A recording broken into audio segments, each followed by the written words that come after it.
அறம் நாடு பார்வையாளர்களுக்கு வணக்கம். இன்று நம்மோடு இணைந்திருக்கும் சிறப்பு விருந்தினர் தமிழா பாண்டியன் அவர்கள். வணக்கம். வணக்கம். ஈழப் போராட்டம் குறித்து தொடர்ந்து நம்ம பேசிட்டே வரோம் சார். இன்னைக்கு ஒரு முக்கியமான விஷயத்தை பற்றி பேசலாம்னு சொல்லி, இறுதி யுத்தத்திற்கு பிறகு பல்வேறு நாடுகளுக்கு போராளிகளும் சரி மக்களும் சரி அகதிகளாக பல்வேறு நாடுகளுக்கு போயிருக்காங்க. போராட்ட குழுவில் இருந்த புலிகள் பல்வேறு நாடுகளில் தஞ்சம் அடைஞ்சிருக்காங்க. அவங்க எல்லாரும் ஒரு குழுவாக இணைந்து சர்வதேச அளவில் ஒரு அழுத்தத்தை கொடுத்துருக்கலாம் தானே? நியாயமான கேள்வி. ரொம்ப ஆழ்ந்து சிந்தித்து நீங்கள் ஈழத்தை நேசிக்கிற எல்லாருக்கும் இருக்கக்கூடிய அந்த மனக்குமுறலை நீங்கள் கேள்வியாக கேட்டிருக்கிறீர்கள். நியாயமான கேள்வி. இதற்கு உண்மையாகவே இந்த ஈழப் போராட்டத்தில் ஏறக்குறைய ஒரு 40 ஆண்டு காலம் எனக்கு அனுபவம் இருக்குது. அதன் அடிப்படையில் எனக்கும் இது ஒரு மிகப்பெரிய மன அழுத்தமாக, மன உளைச்சலாக, நீண்ட நாட்களாக எனக்குள்ளே எழுந்த ஒரு கேள்வியை இன்று நமது அறம் நாடு நேயர்கள் வழியாக நீங்கள் உலகத்துக்கு கொடுக்க போகிறோம். இதில் ஒரு பெரிய வேதனையான விஷயம்னு கேட்டிங்கன்னா, ஈழப் போராட்டம் 4 கட்ட போராட்டம் தான் ஈழப் போராட்டத்தை வடிவமைச்சிருக்காங்க. எப்படின்னு கேட்டிங்கன்னா, 1972லேருந்து 83 வரை நீங்கள் வெளி உலகத்துக்கே தெரியாத போராட்டம் ஈழப் போராட்டம். 1972லேருந்து 83 வரை அது முதல் கட்ட போராட்டம். நீங்கள் பிரபாகரனுக்கு வயசு 18, பிரபாகரனுக்கு வயசு 18 வயசில் ஒரு வங்கி கொள்ளைக்கு வங்கியை கொள்ளையடிக்கிறார். எதுக்கு? நீங்கள் பிரியாணி சாப்பிட்றக்கா, இல்லை அதாவது கொடநாடு பங்களா வாங்குறக்கா? ஆயுதம் வாங்குவதற்கு. எதுக்கு? துப்பாக்கி வாங்குறதுக்கு. துப்பாக்கி எதுக்கு? நீங்கள் இன எதிரிகளை அழிப்பதற்கு. எத்தனை வயசில்? 18 வயசில் ஒரு கோஆபரேட்டிவ் பேங்கை கொள்ளையடிக்கிறார். 1.5 லட்சம் ரூபா கொள்ளை. விடுதலை போராட்டத்துக்கான ஆயுதம் வாங்கணும். அதே போல் கணபதி பிள்ளை ஹார்ட்வேர்ஸ், யாழ்ப்பாணத்தில் ஒரு ஃபேமஸான ஹார்ட்வேர் கடை. அது டெய்லி அங்கே 50,000 1 லட்சம் வியாபாரம் ஆகுமா? யார் கடை?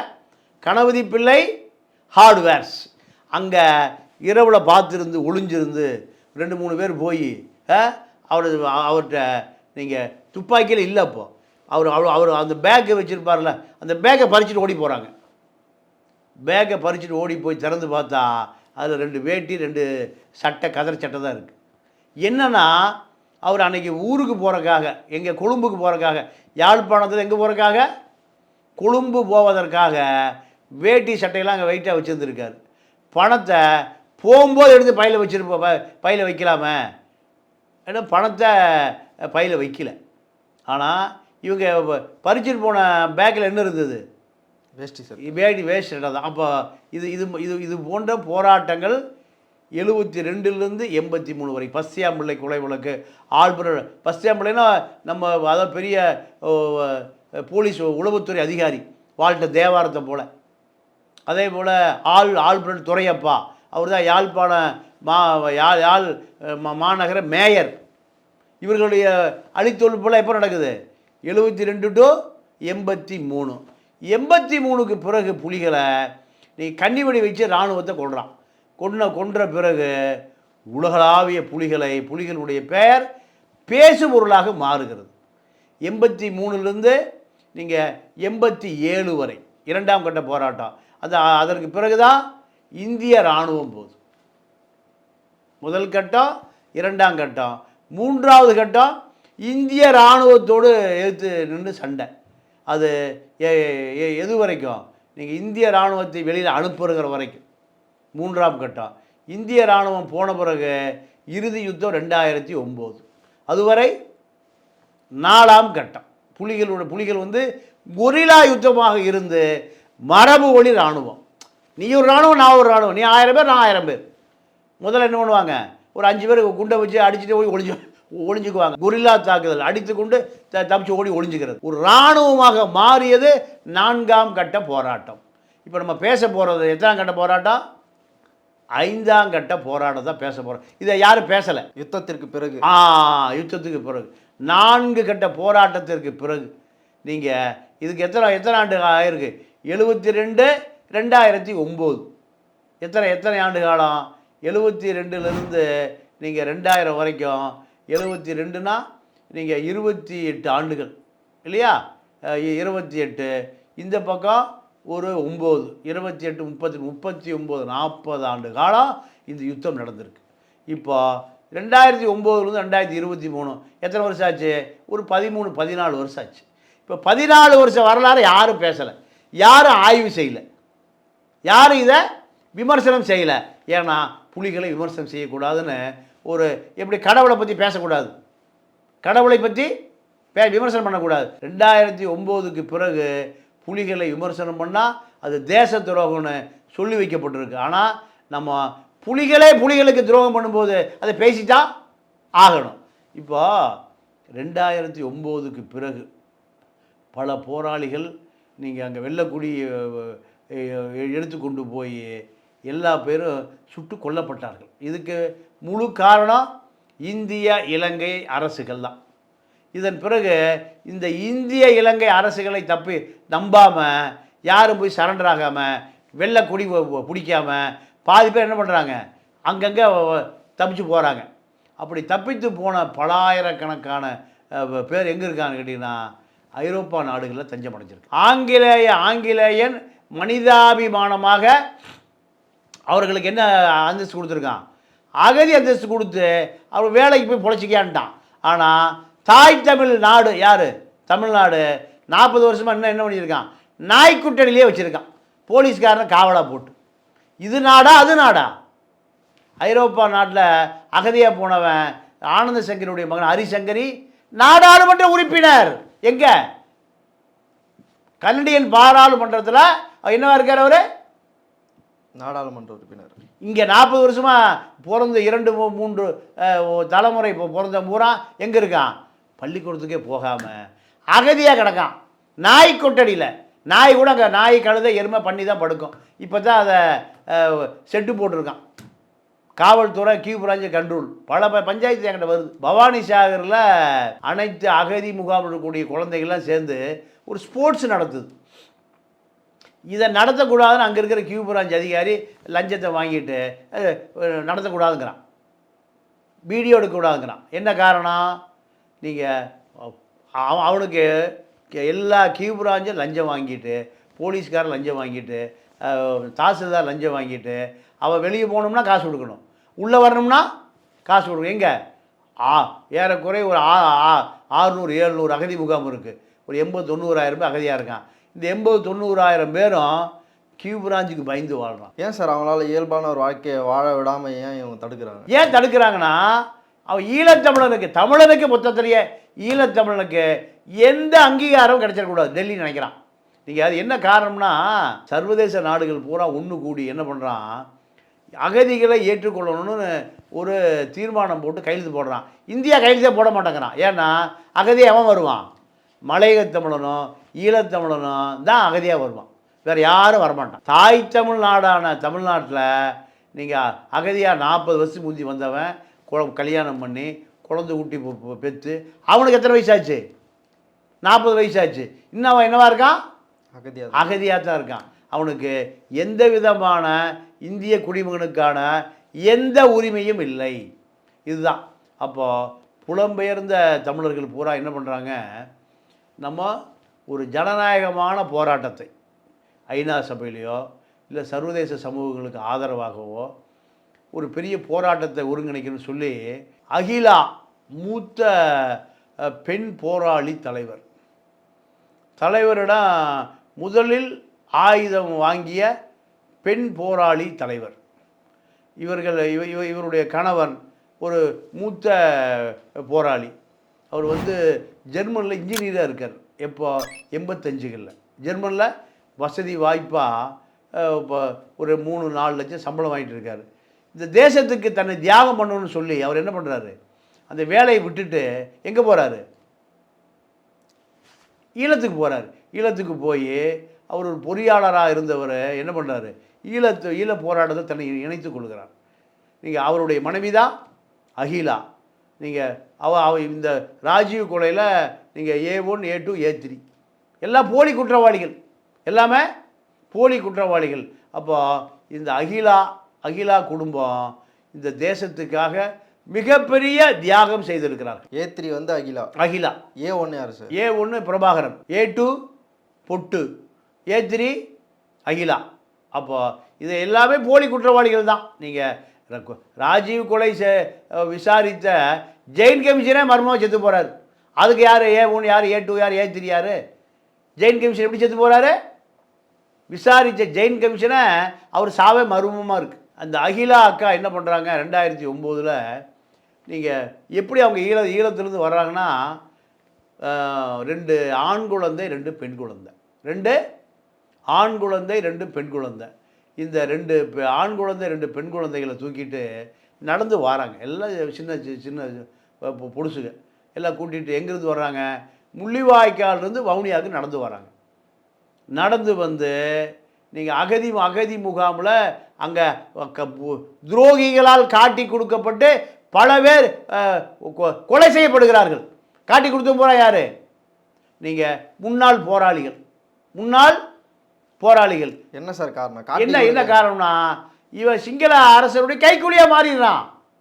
நீங்கள் அகிலாவுடைய கணவர் சொல்கிறாரு, நீங்கள் என்னுடைய புலி படையில் என் கூட இருந்த ஒருத்தன் சிங்கள இராணுவத்தோடு போயிட்டுருக்கான், நான் பார்த்து அவனை ஒழிஞ்சுக்கிட்டாங்கிறார். இராணுவத்தோட எதுக்கு போயிட்டுருக்கான்? புலிகளை காட்டி கொடுப்பதற்கு போயிட்டுருக்காங்கிற. துரோகிகள் என்ன பண்ண, கருணாவுடைய ஆட்கள் என்ன பண்ணுறான்னா, கழுத்தில் மங்கிக்குள்ளா போட்டுக்கிறான். என்ன குள்ளா?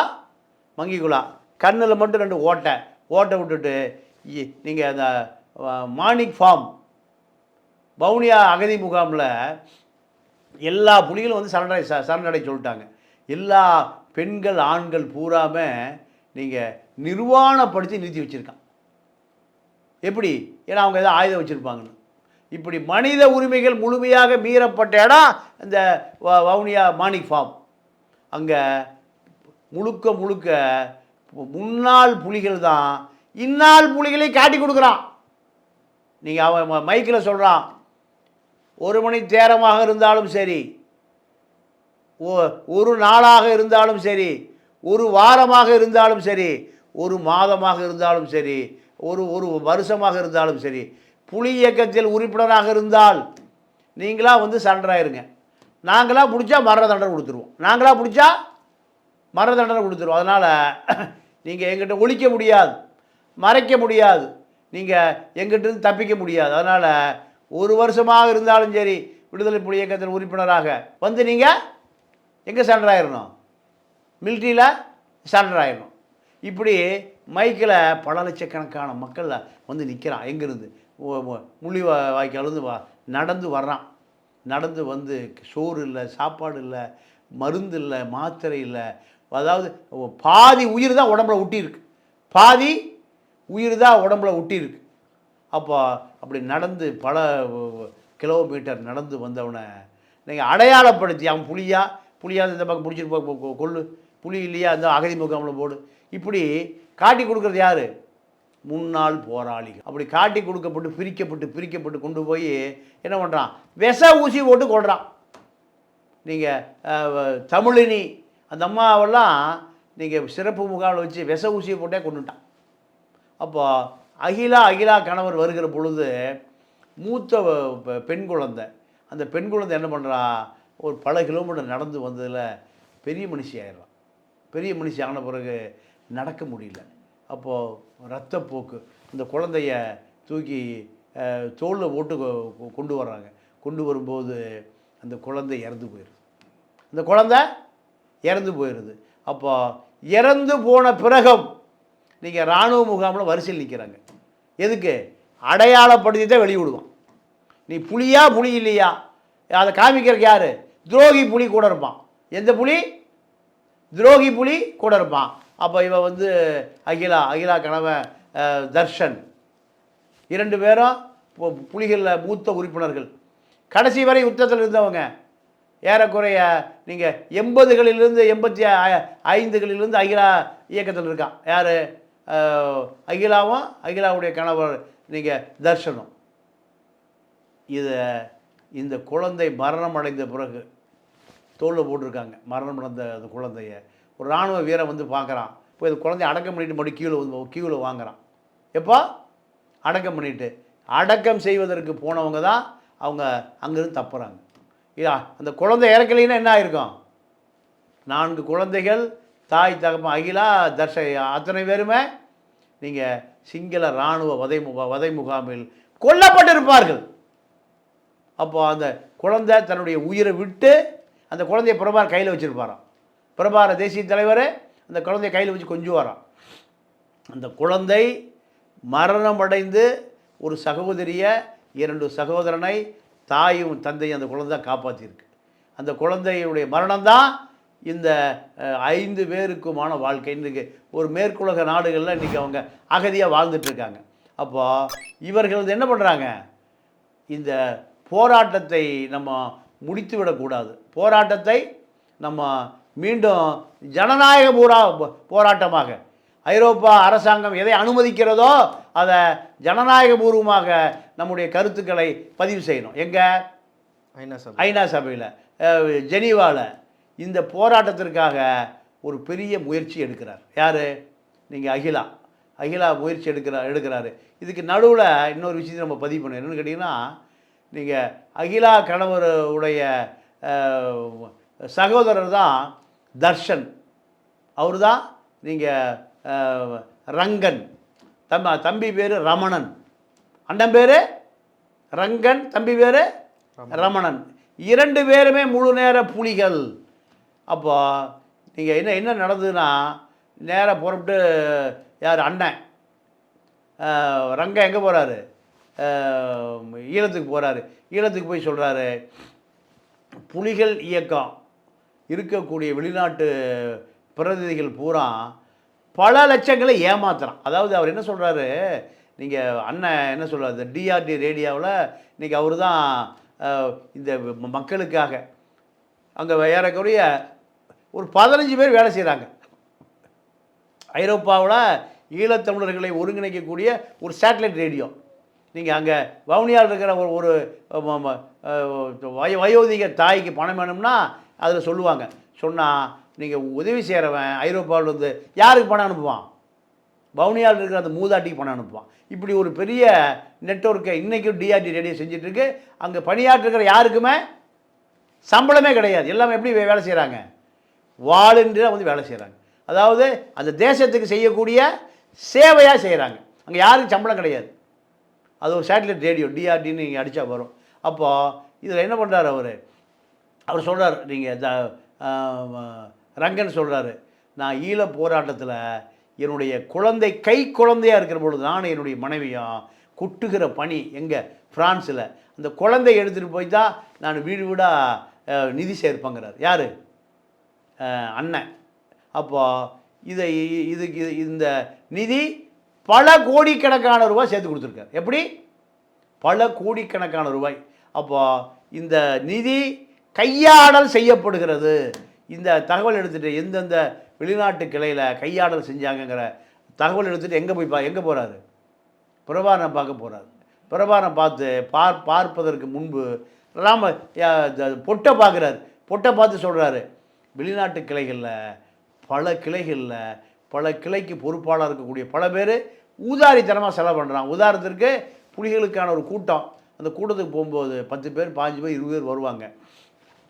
இந்த வீட்டிலேருந்து நானும் என் மனைவியை சமைச்சு பார்சல் கட்டி எடுத்து கொண்டு போய் இயக்கிற காசு செலவாயிடக்கூடாது என்பதற்காக நான் அங்கே சாப்பாடு எடுத்துகிட்டு போவேன். அப்படி தான் தொடர்ச்சியாக எல்லா கூட்டங்களுக்கும் எனக்கும் இல்லை மற்ற புலி உறுப்பினர்களும் சாப்பாடு கொண்டு போவேன். ஒரு கூட்டம் நடக்கிற பொழுது ஸ்டார் ஹோட்டல்லேருந்து சோறு வருது. எங்கேருந்து? 5 நட்சத்திர ஹோட்டல். அப்போ நான் சொல்கிறேன், ஏப்பா ரொம்ப புலிகளுக்காக மக்கள் கொடுக்குற காசு, இது 5 நட்சத்திர ஹோட்டல் சாப்பாடு நம்ம சாப்பிடக்கூடாது, இதை நம்ம தவிர்க்கணும். இப்படி சொன்னால் யாரும் கேட்கவே இல்லை. புலிகள் காசை வசூல் பண்ணி தோட்டம் போடுறவன், வீட்டு மாடி தோட்டம் போடுறவன், இந்த தகவலெல்லாம் எடுத்துகிட்டு நேரம் எங்கே போகிறாரு? ஈழத்துக்கு போகிறாரு. நீங்கள் புலிகள் இயக்கத்துக்கு எத்தனை துரோகி இருந்திருக்கான்னு பாருங்கள். ஒரு இடத்துல குண்டு ரத்தமாக இருக்குது, இன்னொரு இடத்துல 5 ஸ்டார். இதுதான்.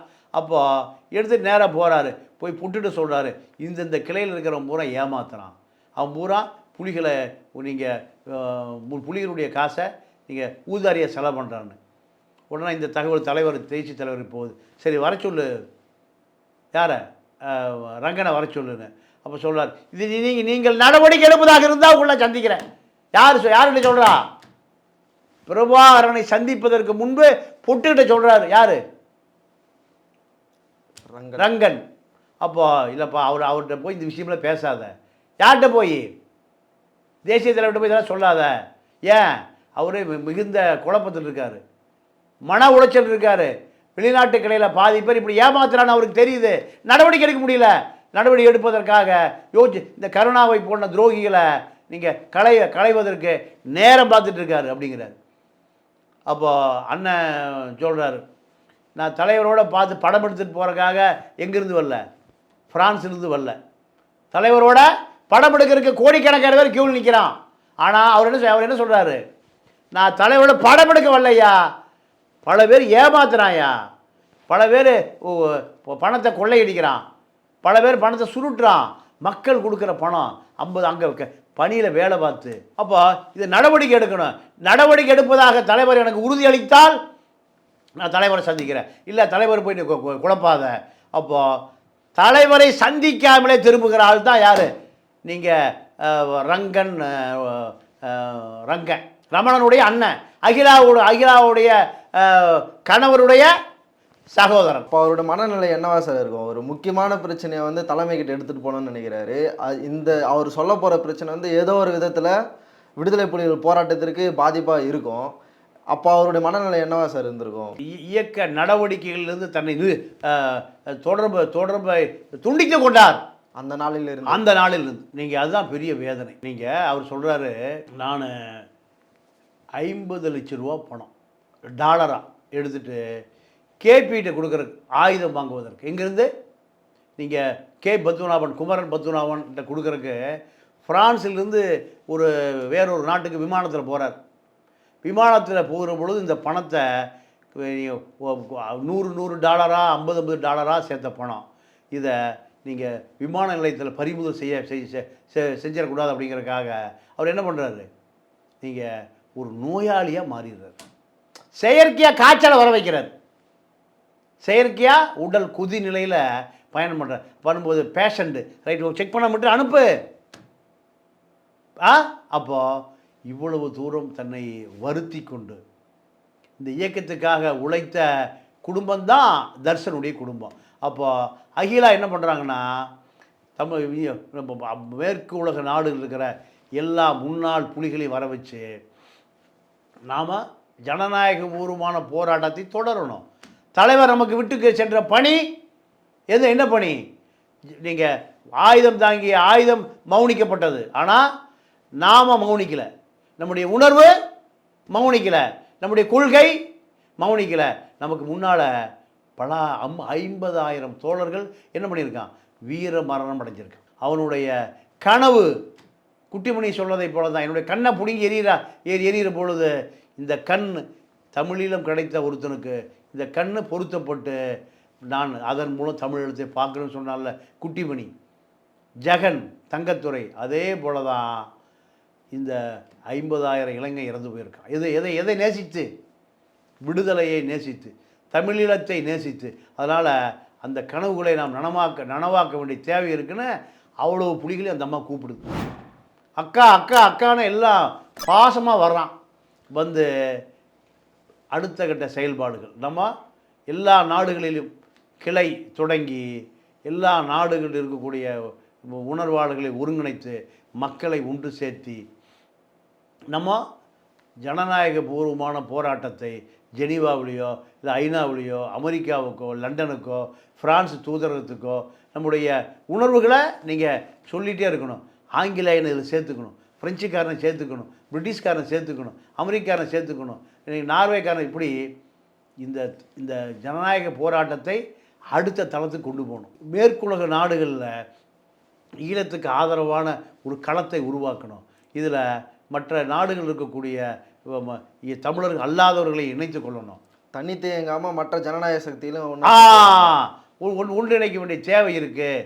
நம்ம அதுதான் இறந்து போன 50,000 போராளிகளுக்கு நாம் செய்யக்கூடிய மிகப்பெரிய லட்சியம்.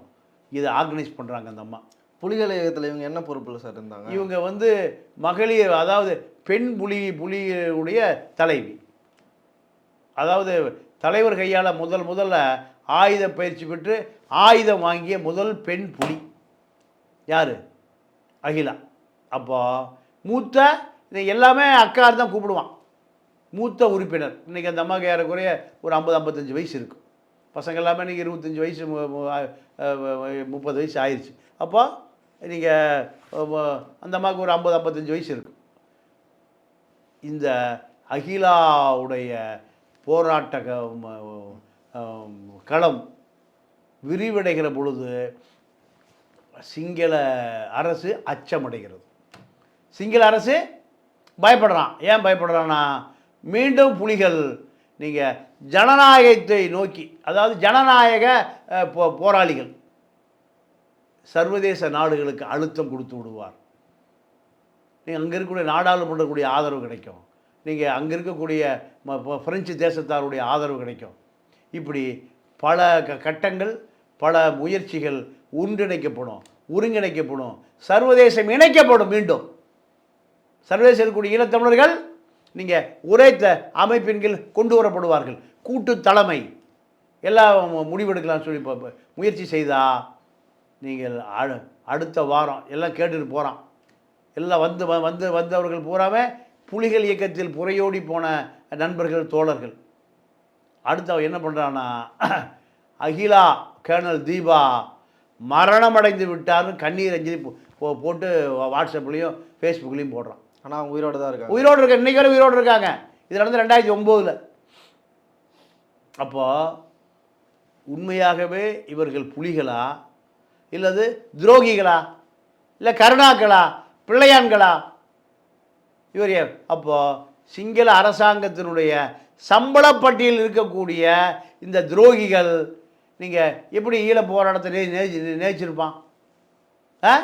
அப்போது பாதிக்கு மேற்பட்ட துரோகிகளை இந்த இயக்கத்தில் இருந்து தான் இந்த இயக்க பலவீன அடைவதற்கான காரணமே இது போன்ற பாதி பேர் தியாகிகள், பாதி பேர் வீரமரம் அடைஞ்சிருக்கான், 50,000 இளைஞர்கள் செத்து போயிருக்கான். ஆனால் அந்த இயக்கத்துக்குள்ளேயே பல கருணாக்கள் இருந்திருக்கிறான், பல டக்ளஸ்கள் இருந்திருக்கான், பல பிள்ளையான்கள் இருந்திருக்கிறான், ராஜபக்சேனுடைய ஏஜென்ட்டுகள் பல பேர் இருந்திருக்கிறான். என்ன பேரில்?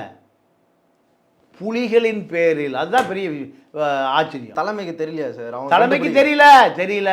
எந்த இடத்துல சார் அவங்க தவறு விட்டாங்க? எங்கே தவறு விட்டாங்கன்னா, இயக்கத்தில் புலனாய்வு துறை இருக்குது, இயக்கத்தில் கடல் படை இருக்குது, நீங்கள் இராணுவம் இருக்குது, பல பிரிவு இருக்குது.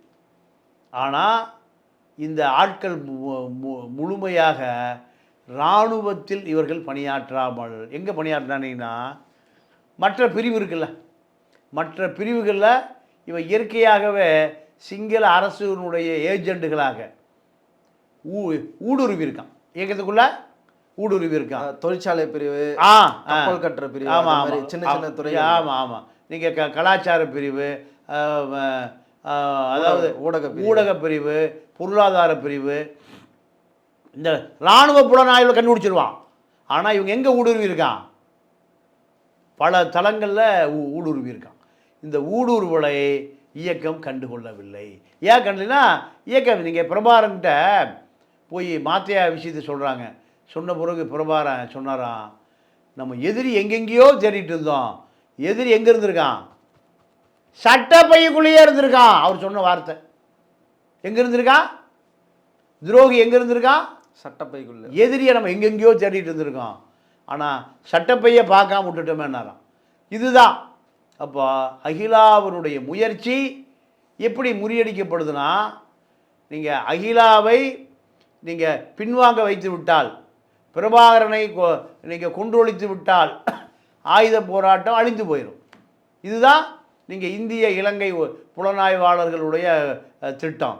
அதே போல தான் 2009க்கு பின்னாடி முழுக்க இதை ஒருங்கிணைக்கக்கூடிய அகிலாவுடைய கணவர் நீங்கள் ரமணன், 2 பேரையும் பலவீனப்படுத்தி விட்டால் இந்த இயக்கத்தை பலவீனப்படுத்தலாம். இந்த இயக்கத்தை செயல்பாட்டை ஈழத்தமிழர்களுடைய அரசியலை பலவீனப்படுத்தி விடலாம் என்பதற்காக கர்னல் தீபா மரணமடைந்து விட்டார்னு எல்லா பையனும் போட்டான். இதுக்கு பின்னணியில் யார்? இலங்கை புலனாய்வுத்துறை, எல்லா நாடுகளில் இருக்கக்கூடிய அமைப்புகளையும் ஊடுருவி அவன் எப்படி ஊடுருவுறான்னா, நீங்கள் அங்கே மாட்டிக்கிறான்ல, எங்கே இலங்கையில் மாட்டிக்கிறான்ல, அவனை கூப்பிட்றான். கூப்பிட்டு உன்னைய வந்து சுவிட்சர்லாந்துக்கு அனுப்புகிறேன், ஃப்ரான்ஸுக்கு அனுப்புகிறேன், லண்டனுக்கு அனுப்புகிறேன், நார்வேக்கு அனுப்புகிறேன், டென்மார்க் அனுப்புகிறேன், இந்தா உனக்கு ஒரு $1,00,000 அங்கே போய் எங்கள் அலுவலகத்தில் எங்கள் எல்லா நாடுலையும் இலங்கை எம்பசி இருக்குது, அங்கே பணம் வாங்கிக்க. பணம் வாங்கிட்டு நீங்கள் அங்கே இருக்கக்கூடிய புலிகள் அமைப்பில் யார் யார் மீள் உருவாக்கம் பண்ணுறானோ அவனை பூரா எனக்கு காட்டி கொடு. இல்லை அவன் கூட நீ புனியும் சேர்ந்துட்டு இதை மீண்டும் அதை குழப்புகிற வேலை செய். உனக்கு கமாண்டிங் நான் தர்றேன். எங்கேருந்து? இலங்கையிலேருந்து, கொழும்புலேருந்து நான் தர்றேன். நீ புலிகிற பேரில் இயங்கு. உலகம் பூரா இருக்கக்கூடிய அமைப்புகளில் நீங்கள் அங்கே உயிருக்கு பயந்தவன் இருக்கான்ல, எங்கள் நாட்டில் உயிருக்கு பயந்தவனை பூரா அவனை துரோகியாக மாற்றி அவனை புலியாகவே வேஷத்தை போட வச்சு சிங்கள உளவுத்துறை பணம் கொடுத்து உலகம் பூரா அனுப்பிட்டான். உலகம் பூரா இப்போ நான் குளத்தூர் மணி என்ன சொன்னார், நான் 2009 இப்போ உதவி கேட்க வரக்கூடிய எவன் புலி எவன் கருணா கண்டே பிடிக்க முடியல. அதாவது எவன் துரோகினே தெரியல. அதனால் ஒட்டுமொத்தமாக யார் வர வேண்டான்ட்டேன். இது எப்போ 2009 குளத்தூர் மணி என்ன சொன்னது. எவன் உண்மையான புலி எவன் கருணா கும்பல்னு தெரியல எனக்கு. நான் இது எப்படி கண்டுபிடிக்கிறது?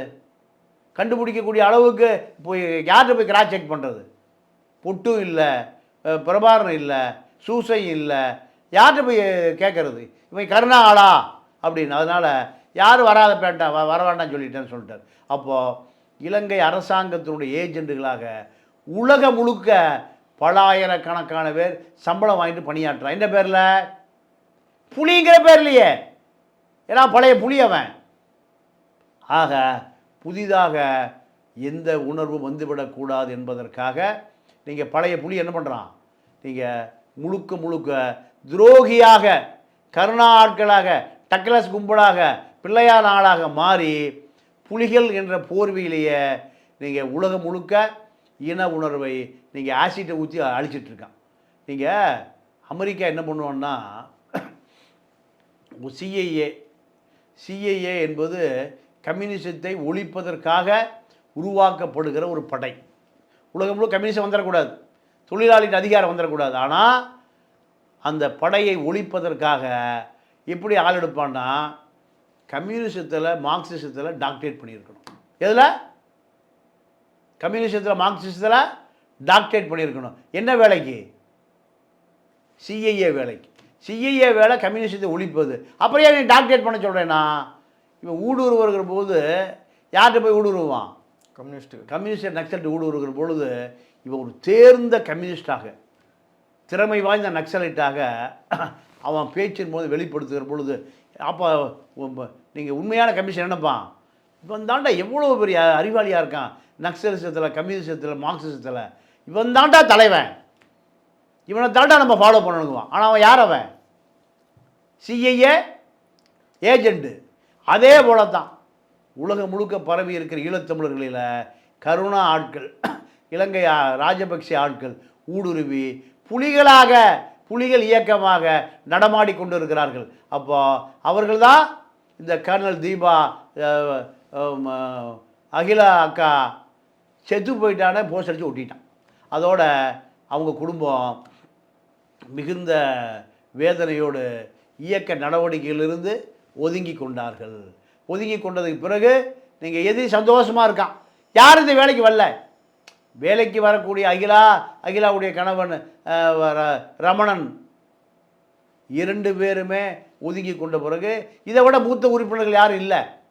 அப்போ அக்கா நீங்கள் கவலைப்படாதீங்க, பல நாடுகள்லேருந்து மீண்டும் நீங்கள் மீள் உருவாக்கத்தை செய்யுங்க அப்படின்னா, யார் துரோகிகள் யார் தியாகிகள் என்று கண்டுபிடிக்கக்கூடிய மனநிலையில் நான் இல்லை. அதனால் இந்த இயக்கம் என்பது உண்மையாகவே தலைவரையும் 50,000 போராளிகளையும் நேசிக்கக்கூடியவர்களாக இருந்தால் பிரச்சனையின் அடிப்படையில் ஒன்று திரண்டு போராடி கொள்ளுவோம் அப்படிங்கிறது தான் அந்த அம்மாவுடைய இறுதி இலட்சியம். அகிலா அவர்கள் எடுத்த அந்த ஜனநாயக பூர்வமான முயற்சி வெற்றி பெற்றிருந்தால் என்ன சார் ஆயிருக்கும்? வெற்றி பெற்றிருந்தால் ஈழ போராட்டம் அடுத்த கட்டத்துக்கு நகர்ந்துருக்கும். சர்வதேசத்துடைய பார்வை எடுத்துகிட்டு போயிருக்கு. இப்போ அட்லீஸ்ட் அங்கே ஒரு இனப்படுகொலை நடந்திருக்குன்னா அது வெளியே தெரிஞ்சிருக்கும். தெரிஞ்சிருக்கும். நீங்கள் போர்க்குற்றவாளியாக ராஜபக்சேவையும் கோத்தபாயாவும் சர்வதேச நீதிமன்றத்தில் நிறுத்தி வச்சுருப்பாங்க. இப்போ எந்த நாட்டுக்கு வெளிநாட்டுக்கு போக முடியாது. அந்த நாட்டினுடைய தூதரகம் மூடப்பட்டிருக்கும். ஐரோப்பா நாடுகள் கூட இலங்கை தூதரகம் இது வந்து ஒரு கொலை குற்றவாளி நாடு, நீங்கள் தண்டனை கொடுத்தே ஆகணும், மனித உரிமை தண்டனை கொடுத்தே ஆகணும்னு சர்வதேச நீதிமன்றத்தில் தண்டனை கொடுக்கப்பட்டு ராஜபக்சே கைது செய்யப்பட்டிருப்பான், கோத்தபாயா கைது செய்யப்பட்டிருப்பான். கைது செய்யப்பட்டு சர்வதேச நீதிமன்றம் பல வழக்கு பல முன்னுதாரணம் இருக்குது. பல நாட்டு அதிபர்கள் இந்த மனித உரிமை மீறல், அதாவது ஜெனோசைடு அது இனப்படுகொலை செய்ததுக்காக தண்டிக்கப்பட்ட பல வரலாறு இருக்குது. சரத் பொன்சேகா தண்டிக்கப்பட்டிருப்பான், எல்லாம் அவன் அமெரிக்கன் சிட்டிசன். நீங்கள் கோத்தபாயா தண்டிக்கப்பட்டிருப்பான். ஆனால் இந்த முயற்சியை தடுத்தவன் யார்? நீங்கள் கருணாவுடைய துரோகி புலிகள் தான். புலிகள்ங்கிற பேரில் பல நாடுகளை உழவிட்டு இருக்கான். அவன் பூரா யாருன்னு கேட்டிங்கன்னா 100% இலங்கை அரசாங்கத்தினுடைய ஏவல்களாக இலங்கை அரசாங்கம் போடுகிற உயிர் பிச்சையிலே வாழுகிறவன் தான். அத்தனை பேரும் யாருன்னு கேட்டிங்கன்னா இலங்கை அரசாங்கத்தை சிங்கள கைக்கூலிகள் தான். சர்வதேச நாடுகளில் புலம்பெயர்ந்த தமிழர்களை ஒருங்கிணைக்கக்கூடிய சக்திகளே இல்லாமல் போனது காரணம் இலங்கை அரசாங்கத்தினுடைய சம்பள பட்டியலில் முன்னாள் போராளிகள் என்ற பெயரில் கருணாவுடைய ஆட்கள் முழு நேரமாக ஈழ போராட்டத்தை ஒழிப்பதில் இலங்கை அரசாங்கத்தினுடைய ஆலோசனை பெற்று சர்வதேச நாடுகள் முழுக்க புலிகள் என்ற பெயரிலே இயங்கிக் கொண்டிருக்கிறார்கள். அத்தனை பேருமே சிங்கள அரசின் சம்பளப்பட்டியலில் இருக்கக்கூடிய கைக்கூலிகள். இன்று எங்களோடு இணைந்து பல்வேறு தகவலை பகிர்ந்து கொண்டமைக்கு ரொம்ப நன்றி. நன்றி, வணக்கம்.